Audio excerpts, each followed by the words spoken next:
মায়া এক অদ্ভুত জিনিস। এটা প্রেম নয়, ভালোবাসাও নয়, তবুও দুটির থেকেও গভীর।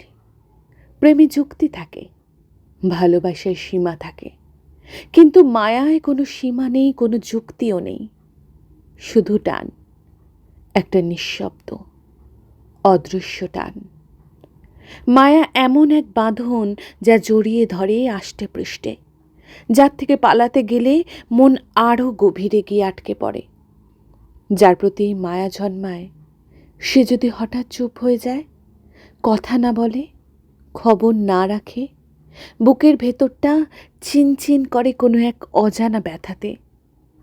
দূরত্ব বাড়লেও সেই মানুষটাকে কোনোভাবেই মন থেকে সরিয়ে দেওয়া যায় না। মায়ার সম্পর্কে কোনো চুক্তি থাকে না, এটা শুধু এক অভ্যাসের নাম, যেখানে কথা না বলেও মন কথা চলে, দেখা না হলেও স্পর্শ অনুভব করা যায়, অভিমান হলেও মন বারবার বলে সে ভালো থাকুক। প্রেম ভুলে যাওয়া সম্ভব, ভালোবাসা মুছে যায় সময়ের সাথে, কিন্তু মায়া মায়া মুছে যায় না।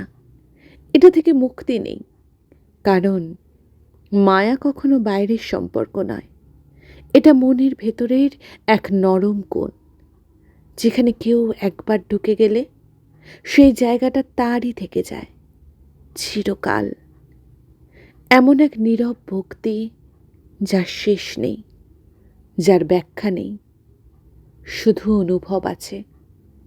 যে বা যারা এমন সম্পর্কে একতরফাভাবে জড়িয়ে গেছে, তাদের জীবন দুর্বিষহ হয়ে যায়, হৃদয় ভেঙে খান খান হয়ে যায়, যার থেকে আজীবন আর মুক্তি পাই না।